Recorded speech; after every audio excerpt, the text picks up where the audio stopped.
Perfectly competitive মার্কেটে আমি প্রথমে শাটডাউন পয়েন্ট আর ব্রেক ইভেন পয়েন্ট এই দুটো কথা বলবো।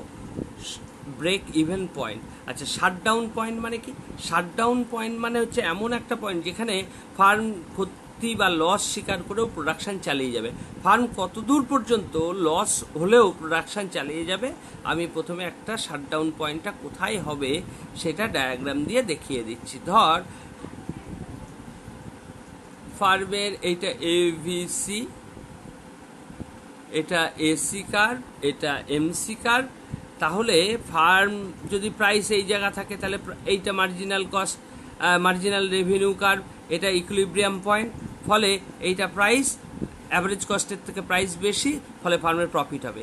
এই জায়গায় যদি আসে তাহলে প্রাইস যদি হয় P1, এটা হচ্ছে AR MR, তাহলে এইটা ইকুইলিব্রিয়াম পয়েন্ট। তাহলে এখানে প্রাইস আর price equals to average cost. তার মানে এইখানটা প্রাইস অ্যাভারেজ কস্ট যেহেতু সমান, তাহলে আমি বলতে পারি ফার্ম এখানটা কি হচ্ছে, ফার্ম এখানে ফার্মের ইনকাম আর এক্সপেন্ডিচার দুটো সমান। এই যে জায়গা ফার্মে টোটাল রেভিনিউ আর টোটাল কস্ট সমান, এইটাকে আমরা বলি ব্রেক ইভেন পয়েন্ট বা আয় ব্যয় সমতার বিন্দু। No profit no loss. এইখানে ফার্মের যাই হচ্ছে ফার্মের তাই ব্যয় হচ্ছে। অর্থাৎ আমি যদি এইখানটা Q1 বলি, তাহলে ফার্মের টোটাল রেভিনিউ ও P1, এটাকে যদি আমি একটা পয়েন্ট নাম দিই E1, তাহলে ও P1 E1 Q1 এটাই ফার্মের টোটাল রেভিনিউ, এটাই ফার্মের total cost. So total revenue becomes equals to total cost. So ফার্মের টোটাল প্রফিট জিরো, ফার্মের তাহলে আয় ব্যয় সমান। এইটাকে আমরা বলছি ব্রেক ইভেন পয়েন্ট বা no profit no loss point.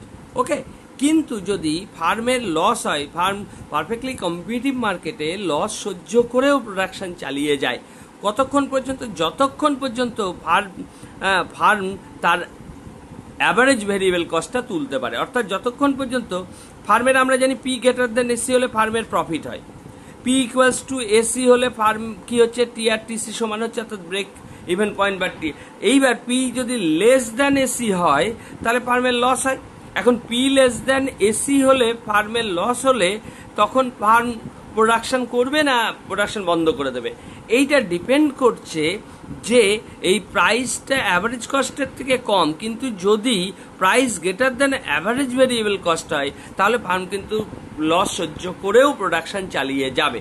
এটা আমি একটা ডায়াগ্রাম দিয়ে দেখাচ্ছি, পরের ডায়াগ্রামে পরের ভিডিওতে দেখতে পাবি। আমরা যদি এই অ্যাক্সিস বরাবর এভিসি ড্র করি, you shape ABC, MC draw করি, এসি ড্র করি, তাহলে এইবার যদি প্রাইস এইখান থেকে যায়, প্রাইস AR MR সমান যদি হয়, P equals to AR equals to MR, এইখানে price equals to average cost, তার মানে এটা হচ্ছে কি ব্রেক ইভেন পয়েন্ট। ওকে, প্রাইস যদি এর থেকে কম হয়, অর্থাৎ P1 হলো, P1 যদি প্রাইস হয় তাহলে ইকুইলিব্রিয়াম পয়েন্ট এটা, তাহলে দেখে এখানে লস হচ্ছে। বাট এই ক্ষেত্রে P less than AC but P greater than ABC. P less than ABC হলেও P এসির চেয়ে ছোট হলেও এভিসির চেয়ে বড়, অর্থাৎ ফার্ম কিন্তু লস হলেও প্রোডাকশন চালিয়ে যাবে। কতক্ষণ পর্যন্ত? যতক্ষণ পর্যন্ত এই যে এভিসির মিনিমাম পয়েন্ট, অর্থাৎ P2 যেখানে এভিসির মিনিমাম পয়েন্টে এলো, ধর এইটা হচ্ছে, আমি একটা নাম দিলাম ধর E2, এইটা AR MR কার্ভ। তাহলে এই পয়েন্টে এলে ফার্মের কিন্তু P ইকুয়ালস টু এভিসি, অর্থাৎ ফার্ম এই পর্যন্ত প্রোডাকশন করলে তার এভিসি টুকুও তুলতে পারছে, জাস্ট এর প্রাইস নিচে নেমে গেলে কিন্তু আর এভিসিও তুলতে পারছে না। অর্থাৎ ফার্মের ক্ষতির পরিমাণ, লসের পরিমাণ এইখান থেকে এইটুকু হচ্ছে কি AFC। এবার প্রোডাকশন করুক বা না করুক AFC তার লস হবেই। তাহলে প্রোডাকশন করলেও AFC লস হলেও ভবিষ্যতে AFCটা মিটিয়ে নিতে পারবে ভেবে সে চালিয়ে যেতে পারে। তাহলে P2 যেখানে এভিসির মিনিমাম পয়েন্ট, সেই এভিসির মিনিমাম পয়েন্টটাকে আমরা বলছি যে শাটডাউন পয়েন্ট। অর্থাৎ এই জায়গা দোকানে ঝাঁপ ফেলে দেবে, প্রোডাকশানে ঝাঁপ বন্ধ করে দেবে। তাহলে এভিসির মিনিমাম পয়েন্ট বা বলতে পারি minimum point of AVC is called shutdown point. Okay, তাহলে minimum point of AVC is called shutdown point. AVC পয়েন্টের নিচে নেমে গেলে প্রাইস যদি তার নিচে নেমে যায় তাহলে কিন্তু ফার্মার প্রোডাকশন করবে না। ওকে, এটাই হচ্ছে শাটডাউন পয়েন্ট। খুব মাইনিউটলি দেখবি যে শর্ট রান সাপ্লাই কার্ভ আমরা দেখাতে চাইছি। Short run supply curve of a perfectly competitive farm, অর্থাৎ শর্ট রানে আমরা যদি ড্র করি, এই ছবিটা একটু দেখতে ক্রিটিক্যাল মনে হলেও খুব সোজা, এসি, এমসি, এভিসি যেমন হয়, পিসি, প্রাইস, এইগুলো ড্র করছি। আমরা জানি যে এ ভিসি, এইটাকে এসি করি, এইটাকে আমি এভিসি করি, তাহলে ধর প্রাইস পি এইটা, তাহলে ইকুইলিব্রিয়াম পয়েন্ট কোনটা? এটা যদি প্রাইস P1 হয় তাহলে ইকুইলিব্রিয়াম পয়েন্ট হবে এইটা, অর্থাৎ E1 is the equilibrium point.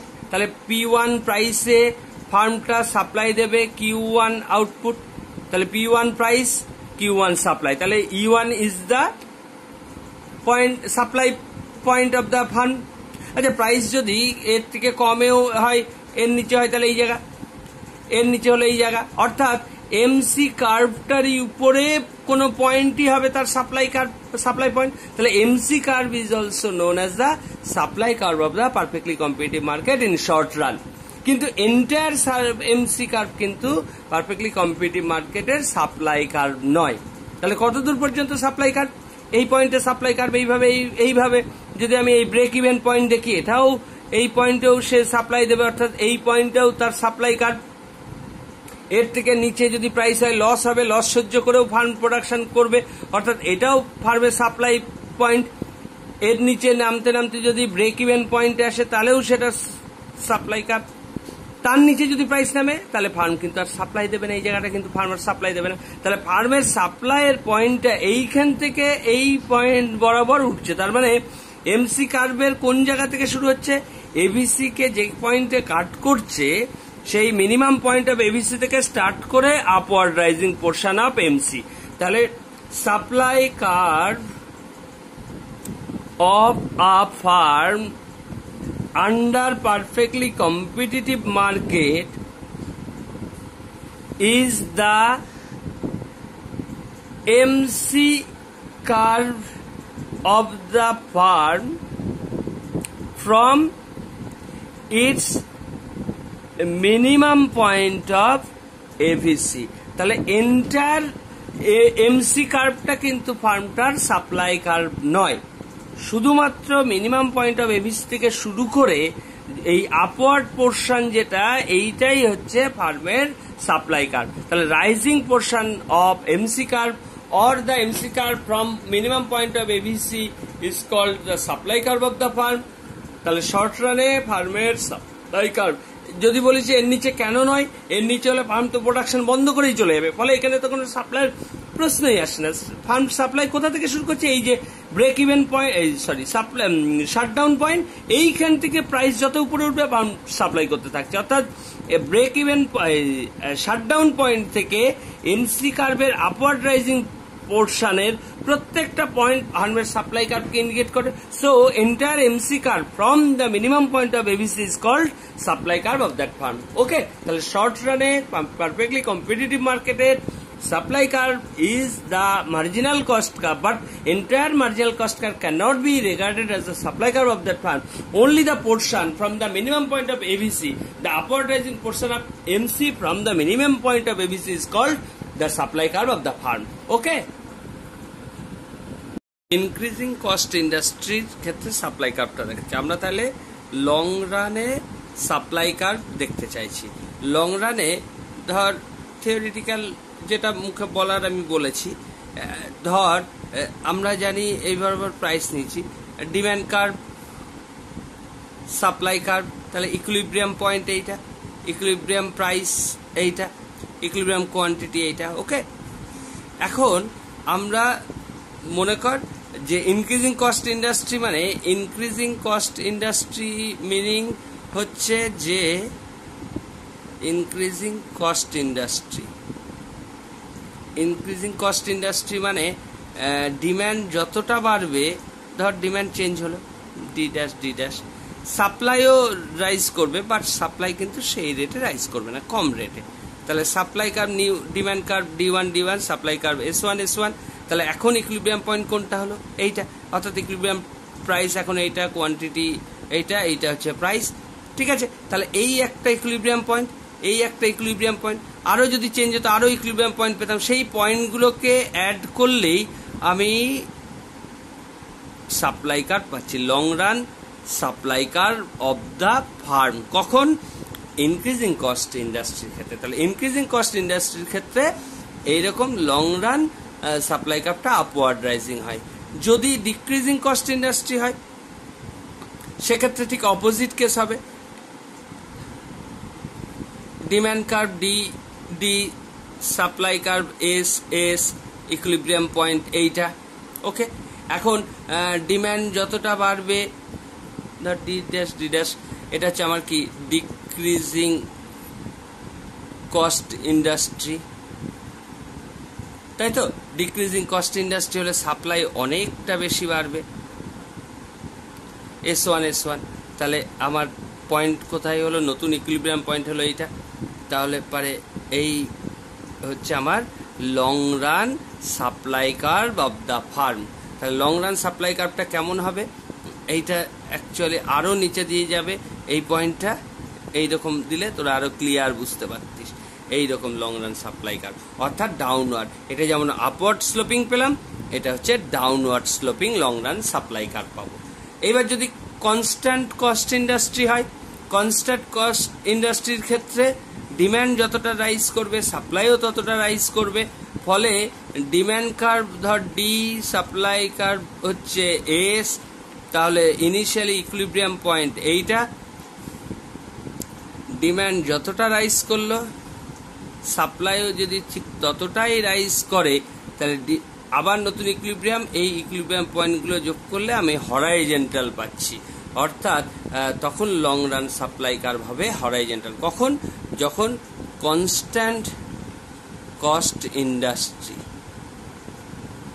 তাহলে ইনক্রিজিং, আমি এখানে যদি আলাদা করে ছবি এঁকে দেখাই, ইনক্রিজিং কস্ট ইন্ডাস্ট্রি হলে এইরকম upward rising long run supply curve, long run supply curve increasing cost industry. যদি ডিক্রিজিং কস্ট ইন্ডাস্ট্রি হয় তাহলে এরকম হবে লং রান সাপ্লাই কার্ভ। আর যদি কনস্ট্যান্ট কস্ট ইন্ডাস্ট্রি হয় তাহলে লং রান সাপ্লাই কার্ভ এরকম হরাইজেন্টাল হবে। তাহলে ইনক্রিজিং কস্টের ক্ষেত্রে আপওয়ার্ড রাইজিং, ডিক্রিজিং কস্টের ক্ষেত্রে ডাউনওয়ার্ড স্লোপিং, আর কনস্ট্যান্ট কস্ট ইন্ডাস্ট্রির ক্ষেত্রে হরাইজেন্টাল। তাহলে লং রানের ক্ষেত্রে সাপ্লাই কার্ভের শেপ কেমন হবে? It entirely depends on the type of industry. Either it will be increasing cost industry, then long run supply curve will be upward rising. If the industry is decreasing cost industry, then the supply curve will be decreasing slope বা diminishing slope বা negatively slope. If the cost industry is in constant cost industry, then it will be horizontal. Okay, তাহলে there are 3 types of long run supply curve under perfectly competitive market.